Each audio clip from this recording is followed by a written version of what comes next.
The laughter stopped so suddenly that even the roots missed their cue.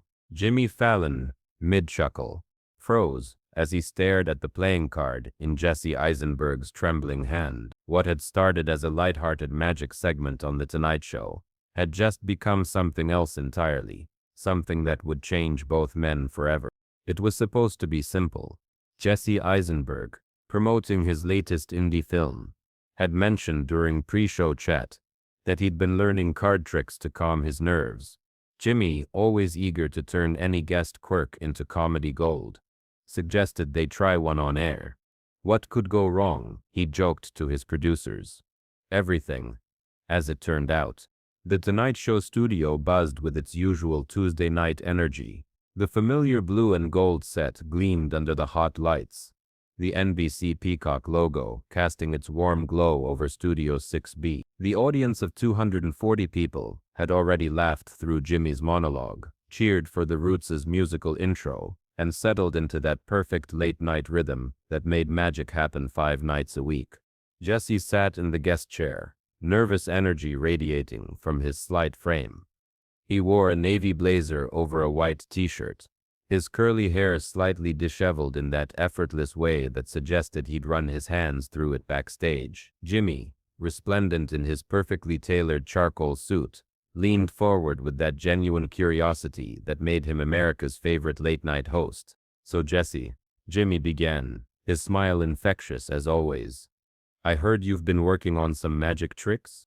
Jesse shifted uncomfortably, a self-deprecating smile playing at his lips. "Well, working on is generous. I've been failing at magic tricks. There's a difference." The audience chuckled. Jimmy's eyes lit up. This was exactly the kind of self-aware humor that made for great television. "Come on, you've got to show us something," Jimmy insisted, gesturing to his desk. "I've got a deck of cards right here. What's the worst that could happen?" Jesse's laugh was nervous, but genuine. "You really want me to answer that question?" "Do it!" someone shouted from the audience, and soon the entire studio was chanting along. Jimmy pulled a fresh deck of bicycle playing cards from his desk drawer, the kind he kept specifically for moments like these. Okay, Jesse said, standing up and walking over to Jimmy's desk.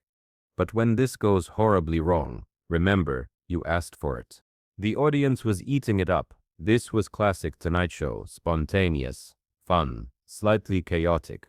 Jesse took the deck with hands that weren't quite steady, and Jimmy moved to stand beside him, close enough that the cameras could catch both their reactions.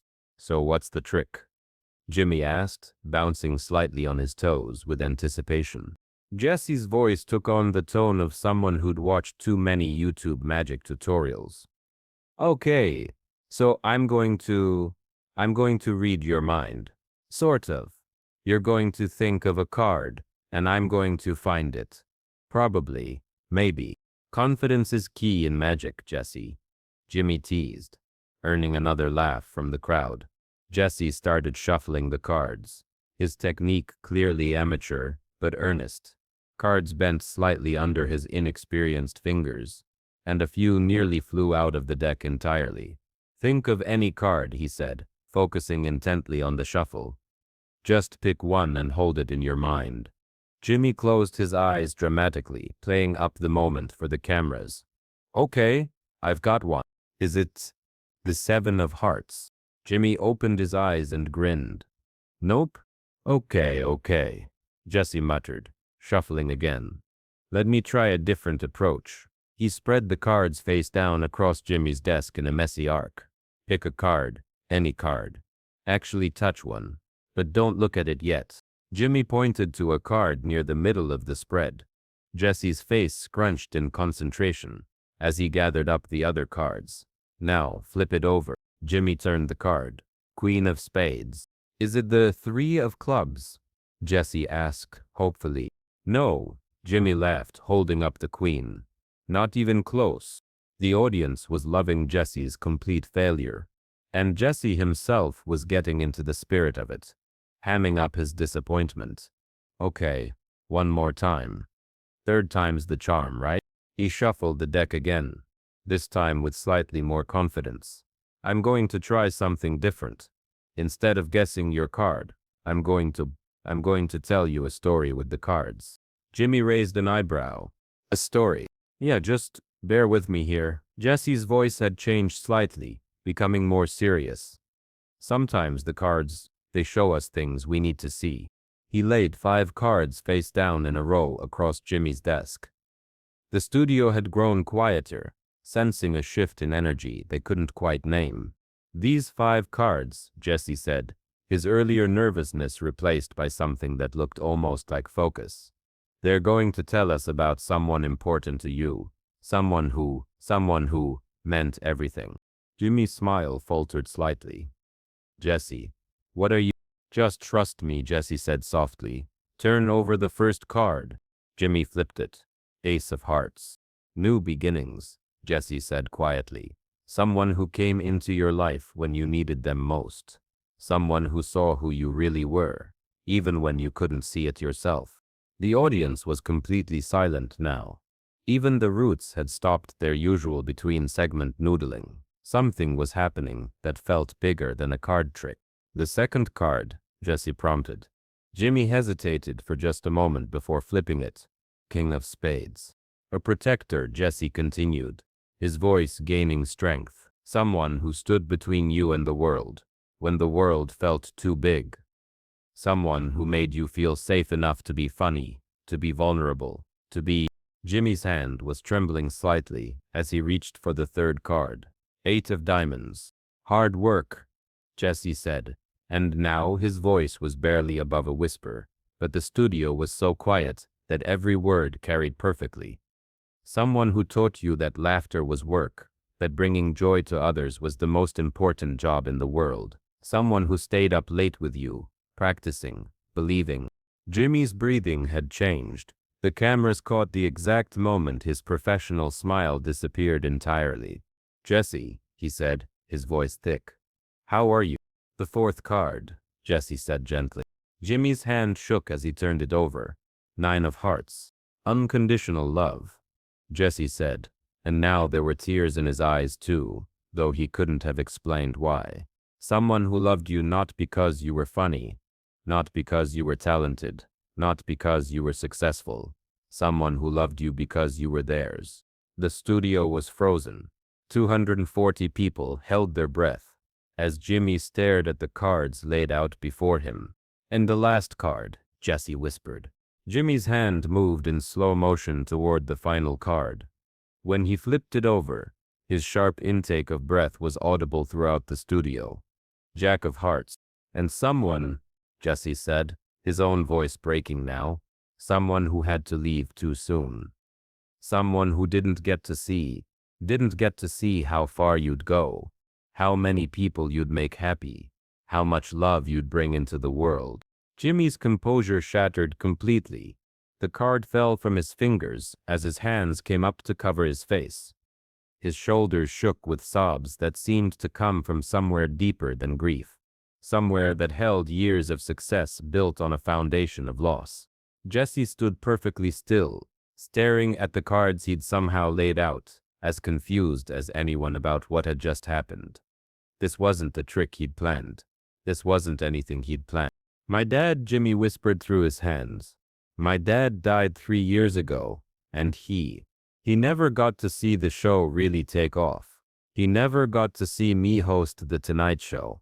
He always believed I could do it, but the audience was crying now, openly and without shame. Cameras continued to roll, but this wasn't television anymore. This was raw human truth, spilling out under bright lights. Jimmy looked up at Jesse, tears streaming down his face. How did you know? How did you know about him? Jesse shook his head slowly, staring at his own hands as if they belonged to someone else. I don't know. I was just trying to do a card trick. I don't know how I knew those things. Jimmy reached out and pulled Jesse into a hug that lasted longer than any hug in Tonight Show history. 2 men holding each other while 240 people witnessed something they'd never seen before, the moment when entertainment became healing. He would have loved this, Jimmy said into Jesse's shoulder. He would have loved seeing you mess up that first trick so badly. Jesse laughed through his own tears. I really am terrible at magic. No, Jimmy said, pulling back to look at him directly. You're not terrible at magic. You just did the most amazing thing I've ever seen. When they finally separated, Jimmy turned to face the camera directly, his face still wet with tears, but his smile genuine in a way that transcended performance. Ladies and gentlemen, he said, his voice rough but strong, sometimes the best magic isn't about making things disappear. Sometimes it's about making things appear that we thought we'd lost forever. He picked up the 5 cards from his desk, holding them like they were made of something more precious than paper. These are going home with me tonight, he said. And Jesse, you just gave me the greatest gift anyone's ever given me on this show. You gave me my dad back, just for a few minutes. The audience rose to their feet in applause that wasn't polite or prompted, but spontaneous and heartfelt. Jesse wiped his eyes with the back of his hand, still looking slightly stunned by what had transpired. I think, Jimmy said to the audience, we're going to take a quick break. When we come back, the Roots are going to play something beautiful, and we're all going to remember why we're here. We're here for each other. As the show cut to commercial, cameras caught Jimmy and Jesse still standing at the desk, talking quietly. The 5 cards remained spread between them, no longer a failed magic trick, but something sacred, something that had bridged the gap between performance and truth. Later producers would debate whether to air the segment. It was unlike anything that had ever happened on late-night television. But when the episode aired 3 nights later, it became one of the most watched Tonight Show segments in history. Not because it was funny, but because it was real. The cards stayed on Jimmy's desk for the rest of the show, and eagle-eyed viewers noticed they appeared in the background of every subsequent taping. A small reminder that sometimes the most powerful magic happens when we stop trying to control the outcome and simply let truth reveal itself. Jesse later said in interviews that he still couldn't explain what happened that night.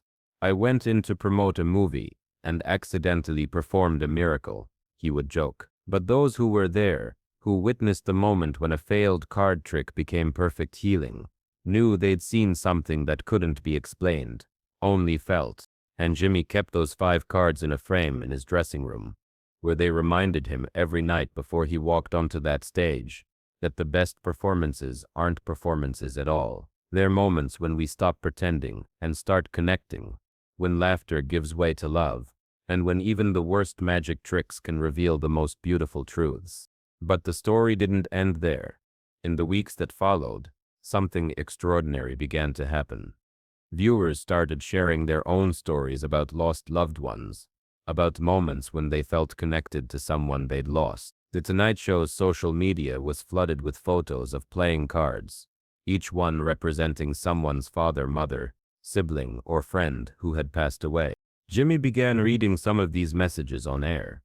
There was Maria from Phoenix, who said she felt her grandmother's presence every time she saw a deck of cards. There was David from Boston, whose father had taught him poker before he died in Iraq, and who now played solitaire whenever he missed him. Each story was different, but they all carried the same thread. Love doesn't disappear when someone dies. It just finds new ways to reveal itself. 3 weeks after the original segment aired, Jesse returned to the show. This time, he came prepared with a different kind of magic altogether. He'd spent hours learning to shuffle cards properly, practicing basic tricks, working with an actual magician to understand the craft he'd stumbled into. So, Jimmy said as Jesse settled into the guest chair, I hear you've been practicing. Jesse smiled, more confident now, but still carrying that gentle nervousness that made him so endearing. I figured after what happened last time, I owed it to magic to actually learn how to do it properly. The audience laughed, remembering that incredible night. Jimmy gestured to his desk, where a new deck of cards waited. Are you ready to try again? Jimmy asked. Actually, Jesse said, standing up, I want to try something different, something I learned from you. He walked to Jimmy's desk and picked up the cards, but instead of shuffling them, he turned to face the audience directly. The thing about magic, Jesse said, his voice carrying clearly through the studio, is that it's not really about the tricks. It's about the moment when something impossible becomes possible, when something hidden becomes visible, when something lost becomes found. He looked back at Jimmy, who was watching with curious eyes. 3 weeks ago, I came here to do a card trick and failed completely. But Jimmy showed me something much more important than any magic trick. He showed me that the most powerful magic happens when we're brave enough to be vulnerable, when we're willing to let people see who we really are. Jesse turned back to the audience and began to shuffle the cards, this time with practiced confidence. So tonight, I want to try real magic. I want everyone here to think of someone they love, someone they miss, someone who shaped who they are. And I want to remind you that they're still here, still part of your story, still making magic happen in your life, every single day. He spread the cards across Jimmy's desk in a perfect fan, face down. Jimmy, he said softly, pick 5 cards. Any 5 cards. Jimmy approached slowly, understanding that this wasn't just a do-over of their previous segment. This was something new, something intentional, something sacred. He selected 5 cards from different parts of the spread and handed them to Jesse without looking at them. Jesse held the cards for a moment, then looked directly into the camera. These 5 cards represent something that every person watching this show has experienced. Love that transcends loss, connection that survives separation, and the magic that happens when we choose to remember rather than forget. He handed the first card to Jimmy. Turn it over, Jack of Hearts. Someone who taught you to laugh, Jesse said with a smile. The second card, King of Hearts. Someone who protected you. The third, Queen of Hearts. Someone who nurtured you. The fourth, Ace of Hearts. Someone who believed in you. And the fifth, 10 of Hearts. Someone who completed you. Jimmy stared at the 5 hearts laid out before him, tears once again threatening to spill over. That's impossible, he whispered. 5 hearts in a row? What are the odds? Jesse's smile was gentle, but knowing. The odds don't matter when you're dealing with love, Jimmy. Love always finds a way to show up exactly when we need it. The audience was on their feet again, not because they'd witnessed an impossible card trick, but because they'd witnessed something more important. The deliberate creation of hope, the conscious choice to turn grief into gratitude, loss into love. Jimmy pulled Jesse into another hug, this one planned but no less meaningful than their first. Thank you, Jimmy said into the microphone, his voice strong and clear. Thank you for showing us that magic isn't about making things disappear. It's about making things appear. Love, hope, connection, healing. He held up the 5 hearts for the camera to see. And thank you for reminding us that the people we love never really leave us. They just change form, become part of our stories, become the magic we carry with us, every single day. As the show ended that night, with the Roots playing a gentle melody and the audience slowly filing out, Jimmy and Jesse stood together at the desk, looking down at 10 cards that had somehow changed everything. 5 random cards that had accidentally revealed truth, and 5 hearts that had deliberately created hope. In his dressing room later, Jimmy placed the new 5 cards next to the original 5 in his frame. 10 cards total now, representing every father, every mother, every loved one, who lived on in the hearts of people brave enough to believe in magic. And every night before he walked onto that stage, Jimmy would touch that frame and remember, the best magic happens when we stop trying to control the outcome and start trusting in the power of love to reveal itself in the most unexpected ways, even in a failed card trick, even in a late-night talk show, even in the space between laughter and tears, where real magic lives.